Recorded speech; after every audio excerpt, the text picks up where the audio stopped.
student আজি মই তোমালোকৰ ক্লাছ 6 লেসন 9 ডাটা হ্যান্ডলিং অৰ্থাৎ তথ্যৰ ব্যৱহাৰ নামৰ চেপ্টাৰটোৰ এক্সাৰসাইজ 9A টো কৰাই দিবলৈ গৈ আছো চোৱা ইয়াৰ আগতে তোমালোকে এই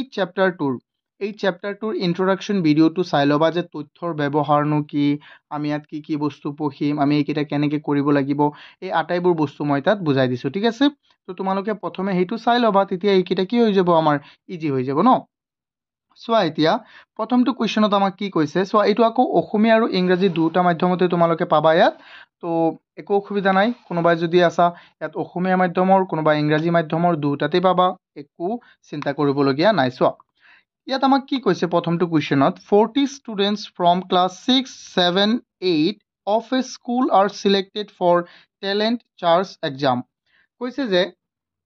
40টা ষ্টুডেন্ট ক্লাস 6 7 আৰু 8 পৰা কি কৰা হল লোৱা হল কিয় যাতে হিহঁতে কি দিব পাৰে ট্যালেন্ট চাৰ্টস নামৰ এক্সামটো দিব পাৰে there ages are shown in the following chart আৰু এই যে আমাক এটা চাৰ্ট দিয়া আছে চাৰ্ট মানে কি চোৱা এটা আমাক তালিকা দিয়া আছে না নাই এই তালিকাটো হল হিহঁতৰ বয়সৰ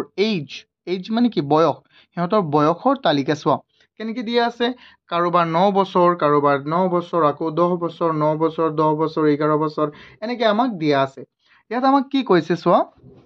ইয়াত চোৱা আমাক এইটো দিয়া আছে এজ ইন ইয়াৰ্স 9 ইয়াৰ্সৰ চোৱা এইকেইটা তোমালোকে গম পোৱা না নাই টেলিমাৰ্ক কাক কয় সেই কাৰণে মই কৈছো যে ইন্ট্ৰোডাকচন ভিডিওটো তোমালোকে এবাৰ চাই ল'বলৈ মই অকমান বেসিকটো কৈ দিওঁ টেলিমাৰ্ক চোৱা টেলিমাৰ্ক মানে হল অসমীয়াত যাক আমি কওঁ দাগ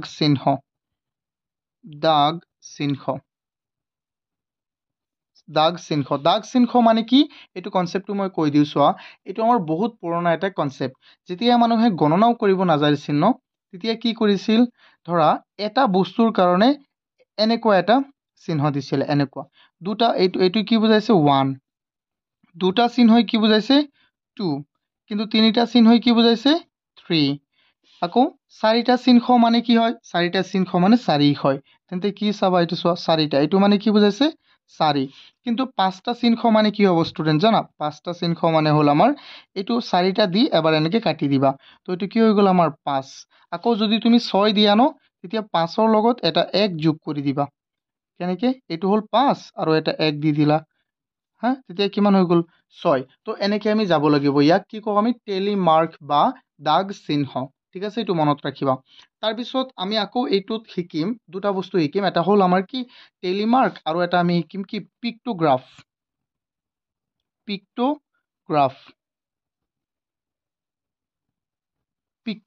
যাক আমি কি কওঁ অসমীয়াত যাক কওঁ আমি চিত্ৰলেখ তো এইকেইটাও মনত ৰাখিবা ন চিত্ৰলেখৰ বিষয়ে মই পিছত কম কিন্তু টেলিমাৰ্ক বেছি ইম্পৰ্টেন্ট হয় তে টেলিমাৰ্কটো মনত ৰাখিবা ধৰা তোমাক যদি কয় যে 10 লিখিবলৈ 10 তুমি কেনেকৈ লিখিবা ইয়াত টেলিমাৰ্কৰ জৰিয়তে চোৱা এনেকৈ 5টা দিলা আকৌ 5টা দিলা চোৱা এনেকৈ হৈ গল 10 ন এইকেইটা আমি জাস্ট বেসিক তোমালোকে ইন্ট্ৰোডাকচন ভিডিওটো চালে তাত সুন্দৰকৈ বুজি পাবা চোৱা ইয়াত আমাক কৈছে কি আমি কোৱেশ্চনটো লৈ আহো মূল কোৱেশ্চনটো লৈ ইয়াত আমাক কৈছে এতিয়া now put the telemark for the students of age 10 years 11 years 12 years and 13 years also find the number of student in each age group then answer the following questions কি কৈছে এতিয়া 10 বছৰ 11 বছৰ 12 বছৰ আৰু 13 বছৰ এই স্টুডেন্ট কিটা কাৰণ 9 বছৰৰ কিটা আমাক দিয়া আছে ইয়াত ন সো এতিয়া 10 বছৰ 11 12 13 এই কিটা স্টুডেন্টৰ টেলিমাৰ্ক কিটা আমি ইয়াত বহাব লাগে যে 10 বছৰৰ ইয়াত কেইটা স্টুডেন্ট আছে চোৱাচোন আমাক যে তালিকাটো দিয়া আছে ইয়াত 10 বছৰৰ কিমানটা আছে স্টুডেন্ট তেন্তে ইয়াত আমি নাম্বাৰ আকৌ আখৰেৰে আমি লিখিব লাগিব ন ইয়াত আকৌ প্ৰথমে ইয়াত টেলিমাৰ্কাৰে লিখিবা 11 বছৰৰ কেইজন আছে ইয়াত টেলিমাৰ্কাৰে লিখিবা তাৰ পিছত এইটো নাম্বাৰে লিখিবা জানে এইটো মানে কিমান হয় 11 ন 5টা আকৌ 5টা আৰু এটা কিমান হৈ গল 11টা তো ইয়াত 10 বছৰৰ কেইটা আছে আমি এইটো লিখিম গনি 12 বছৰৰ কেইটা আছে 11 বছৰৰ কেইটা আছে আকৌ তাৰ পিছত এই যে আমাৰ তলত যে কোৱেশ্চন কিটা দিয়া আছে ইয়াৰ আনসাৰ আমাক দিব দিছে চোৱা কোৱেশ্চন কিটা কি আছে ইয়াত কৈছে all together how many students are there of age less than 12 years কি কৈছে যে all together মানে গুটেইখিনি কিমান so all together how many students are there of age less than 12 years মানে মুঠতে কিমান জন স্টুডেন্টৰ বয়স 12 বছৰতকৈ কম সেইটো আমাক ক'ব দিছে সো তাৰ পিছৰ কোৱেশ্চনটো কি তাৰ পিছৰ কোৱেশ্চনটো হ'ল how many students are there together 9 years together of 9 years and 13 years 9 বছৰ আৰু 13 বছৰৰ মুঠ কিমান গৰাকী ছাত্ৰ ছাত্ৰী আছে সেইটো আমাক কি ক'ব দিছে চোৱা তোমালোকে এবাৰ অসমীয়াটো চোৱা অসমীয়াটো এই একে ধৰণে আমাক কৈছে তো মূল কথাকেইটা হ'ল কি আমি প্ৰথমে এই তালিকাটো বনাব লাগিব তেতিয়াহে আমি ইয়াৰ উত্তৰকেইটা আমি দিব পাৰিম সো প্ৰথমে মই তালিকাটো বনাই লওঁ চোৱা ষ্টুডেণ্ট মই এই তালিকাটো বনাই লৈছোঁ তোমালোকে এনেকৈ সুন্দৰকৈ বনাই ল'বা এইটো তোমালোকে কাঠ পেঞ্চিলেৰে বনাবা মই জাষ্ট কলমেৰে বনাই দিছোঁ হা তোমালোকে কিন্তু কাঠ পেঞ্চিলেৰে বনাবা ন এতিয়া চাওঁ আমি গণি গণি চাম যে কাৰ কিমানটা আছে চোৱা 10 বছৰৰ কেইটা আছে চোৱা 10 কিমানটা আছে আমি প্ৰথমে গণি লওঁ চোৱা সো আমি ইফালৰ পৰা আৰম্ভ কৰোঁ 10 আছে চোৱা 10 বছৰ আমি ওলাব লাগে 10 এটা 2 3 4 5 6 7 8 9 9 9 9 9 10 11 12 কেইটা আছে ষ্টুডেণ্ট 12টা 10 কেইটা আছে 12টা তেন্তে ইয়াত আমি কি দিম টেলিমাৰ্কেৰে আমি 12 লিখিম টেলিমাৰ্কেৰে 12 লিখিলে আমি হায়েষ্ট কেইটা লিখিব পাৰোঁ টেলিমাৰ্কত 5 লিখিব পাৰোঁ তেন্তে 5 হ'ব দুটা চোৱা 5 হৈ গ'ল কেইটা দুটা আৰু ইফালে আমি দুটা দি দিম ন তাৰপিছত ইয়াত আমি লিখি দিম আখৰেৰে নাম্বাৰছ অফ ষ্টুডেণ্ট 12 লিখি দিছোঁ তাৰপিছত চাওঁ আমি কিমান হ'ব এতিয়া 11 কেইটা আছে ন চোৱা 11 বছৰৰ 1 2 3 4 5 6 7 7 8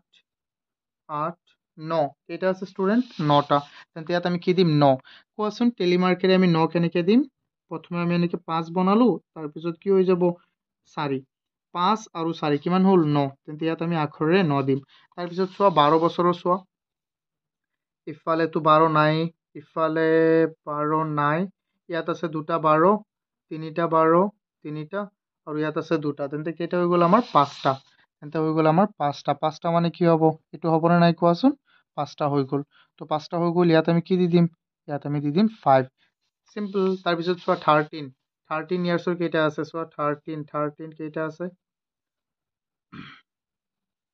ইয়াত হ'ল দুটা তিনিটা চাৰিটা কেইটা আছে আমাৰ ষ্টুডেণ্ট 4টা ভালদৰে আকৌ চোৱা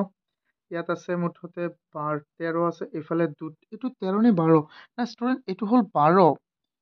এইটো 12 ইয়াত চোৱা অসমীয়াত চোৱা মই মানে এইটো কলমৰ এইটো লাগি গৈ এনেকুৱা হৈ গ'ল অসমীয়াত এবাৰ চোৱা এইটো হ'ল কিমান 12 13 ইয়াত এটা আছে ইয়াত দুটা তিনিটা হ'ল মুঠতে কেইটা হৈ গ'ল আমাৰ তিনিটা তো আমি লিখিম 13 কেইটা আছে আমাৰ তিনিটা তো আমি ইয়াত লিখিম 3 কেনেকৈ লিখিম কোৱা ষ্টুডেণ্ট এনেকৈ তিনিটা দিম জাষ্ট তো 3 হৈ গ'ল মুঠতে এনে তুমি হিচাপ কৰি চোৱা আমাৰ 40টা হ'ব ইফালে হৈ গ'ল 23টা 23 আৰু 9 কিমান 32 আৰু ইফালে হৈ গ'ল 8 তেন্তে 40 হ'ল আমাৰ এতিয়া আমি জাষ্ট আনচাৰ কৰিম ষ্টুডেণ্ট অকণমান সময় ৰ'বা তোমালোকে যদি আমাৰ কোৰ্চ কিনিব বিচাৰা তেন্তে আমাৰ এপটো ডাউনলোড কৰা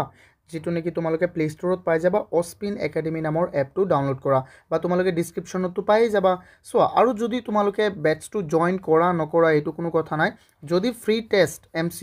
চি কিউ টেষ্টটো তোমালোকে দিব বিচাৰা ফ্ৰী এম চি কিউ টেষ্টটো তেতিয়া তোমালোকে মোক এইটো নাম্বাৰত কল কৰিব পাৰিবা চোৱা 6002547877 আৰু চোৱা তোমালোকে এই যে ইয়াত যে মই যিকেইটা মেথছ কৰাই দিছোঁ বা যিকেইটা প্ৰব্লেম কৰাই দিছোঁ ইয়াৰ যদি তোমালোকে PDF পাব বিচাৰা তেন্তে আমাৰ ৱেবছাইটটো ভিজিট কৰিব পাৰিবা www.ospinacademy.online ডিছক্ৰিপশ্যনত তোমালোকে আটাইবোৰ ইনফৰমেশ্যন পাই যাবা থেংক ইউ সো এতিয়া আমি কুৱেশ্যনবোৰ চাওঁ এতিয়া আমি ভালদৰে কুৱেশ্যনত আমাক কি দিয়া আছে প্ৰথমে আমাক দিয়া আছে altogether how many students are there of age less than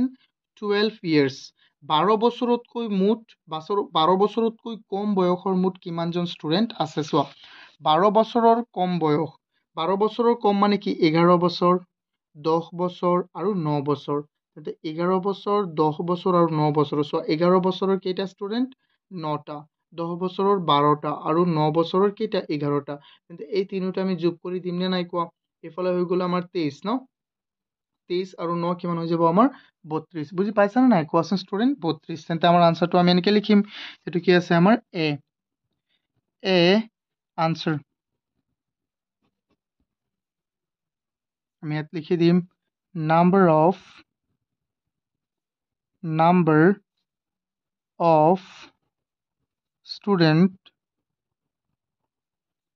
students are there are less than দি দিয়া are less than 12 years equal কিমান হৈ যাব আমাৰ সো মই কেনেকৈ হিসাব কৰিছিলো সো 11 years 11 সো 9 বছৰৰ কেইজন আছে 11টা 10 বছৰৰ কেইজন আছে 12টা তেন্তে কিমান হৈ গ'ল 23 বছৰ মানে 23টা হৈ গ'ল আকৌ 11 বছৰৰ কেইটা আছে আমাৰ 9টা তেন্তে 23 আৰু 9 কিমান হৈ যাব আমাৰ 32 সিম্পল বুজি পাইছানে বস্তুটো তোমালোকে এতিয়া চাও আমি বি নম্বৰটো আমাক কি কৈছে how many students are there together of 9 years and 13 years 9 বছৰ আৰু 13 বছৰৰ মুঠ ষ্টুডেন্ট কিমানজন আছে 9 বছৰ আৰু 13 বছৰৰ মুঠ ষ্টুডেন্ট কিমান আছে চোৱা 13 বছৰৰ আছে কেইজন 3 জন আৰু 9 বছৰৰ আছে 9 কৈছে ন হয় 9 বছৰৰ আছে কেইজন 11 জন তেন্তে মুঠতে কিমান হ'ল 14 জন তেন্তে আমি আনসাৰটো এনেকৈ লিখি দিম the number of students together 9 years and 13 years equal কিমান হ'ব ইকুৱেল হৈ যাব আমাৰ 14 তো আমি বি আনসাৰটো লিখি দিওঁ বি আনসাৰ so student মই ইয়াত লিখিছো number of students together of age 9 years and 13 years of age equal কিমান হৈ যাব আমাৰ হৈ যাব ইফালে কিমান so 14 কিমান হ'ব আমাৰ 14 বুজি পাইছা ন I hope তোমালোকে এইটো সুন্দৰকৈ বুজি পাইছা so ইয়াত দুটা এজ লিখি দিছো এটা কাটি দিলেও হ'ব ইয়াত যদি এইটো কাটি দিয়া of 9 years এটা কাটি দিলেও হ'ব এইটো কাটি দিলেও হ'ব এতিয়া ডাইৰেক্ট অফ টো লিখিব নালাগে ইয়াত না এতিয়া চোৱা এতিয়া আমি চাম সি নম্বৰটো আমাক কি কৈছে সি নম্বৰত আমাক কি কৈছে আমি চাও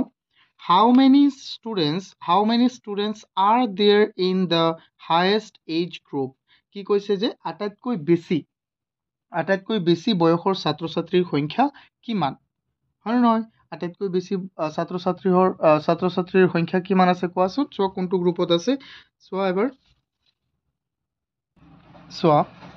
ইয়াত এটো কি হ'ব আমাৰ আটাইতকৈ বেছি কত আছিল 13 ন এটো আটাইতকৈ বেছি বয়সৰ হয়নে নহয় তাত কিমান জন আছে কোৱা ষ্টুডেন্ট তাত আছে আমাৰ মাত্ৰ 3 জন তো আমাৰ আনসাৰটো কি হ'ব 3 তেন্তে আমি ইয়াত লিখি দিম এনেকে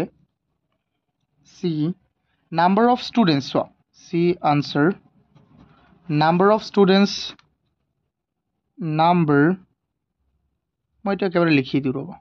মই ইয়াত লিখি দিছো number of students are there in the highest age group equal কিমান আছে আমাৰ equal 3 অৰ্থাৎ যে একেবাৰে বেছি বয়সৰ গ্ৰুপত থকা ছাত্ৰ ছাত্ৰীৰ সংখ্যা হ'ল আমাৰ কিমান 3টা সিম্পল বুজি পাইছা ন এটো এতিয়া চাও আমি ডি নম্বৰটো সো ডি নম্বৰত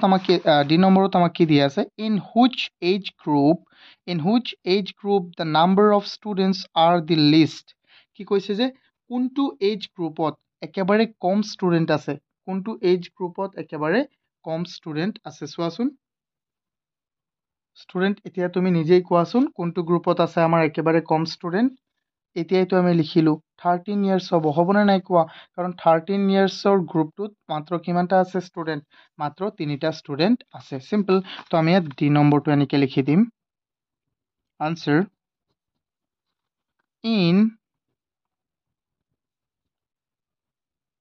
in the 13 years age group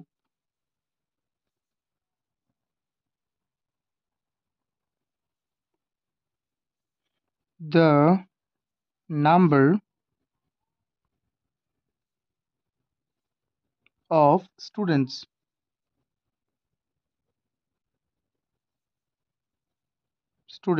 are the least এই যে শব্দটো যে লিস্ট এই শব্দটো মানে কি কম এই শব্দটো কি বুঝায় কম বুঝায় লিস্ট LEAST সিম্পল এটো কি বুঝায় একেবাৰে কম বুঝায় তাৰ পিছতো আমি চাও ষ্টুডেন্ট তাৰ পিছত আমাক ই নম্বৰত কি কৈছে in which age group the number of students are the most তো ইয়াত কি লিখিবা এটো তোমালোকে কি লিখি দিবা এটো চোৱাচোন কোনটো গ্ৰুপত বেছি আছে আটাতকৈ 10 ইয়াৰ্সৰ গ্ৰুপত হনে নহয় চোৱা 10 বছৰৰ বয়সৰ কিমানজন ষ্টুডেন্ট আছে 12 জন তো আমি কি লিখি দিম ইয়াত সেম এটো লিখি দিম ই নম্বৰ আনচাৰ এইটো চাই ডাইৰেক্ট লিখি দিয়া ইয়াত in the 10 years of age group ইয়াত এইটো অফ দি দিবা ন তেতিয়া বেছি ভাল হ'ব অফ এজ গ্ৰুপ মই একেবাৰে লিখি দিওঁ So, মই ইয়াত লিখি দিছোঁ in the 10 years of age group the number of students are the most অৰ্থাৎ 10 বছৰৰ বয়সৰ গ্ৰুপটোত আটাইতকৈ বেছি ষ্টুডেণ্ট আছে সিম্পল আই হোপ তোমালোকে এইটো সুন্দৰকৈ বুজি পাইছা ন একো অসুবিধাটো নাই ন চোৱা ভালদৰে এবাৰ যদি কিবা অসুবিধা হয় তোমালোকে মোক জনাবা ন আৰু লাইভ ক্লাছত তোমালোকে সুধিবা আৰু ক্লাছবোৰ প্ৰত্যেক দিনাই কৰিবাচোন তোমালোকে বহুতৰ মই চাইছোঁ এপত বহুতেই এইটো তোমালোকে ক্লাছেই নকৰা বেছি তেনেকৈতো কৰিলে নহ'ব ন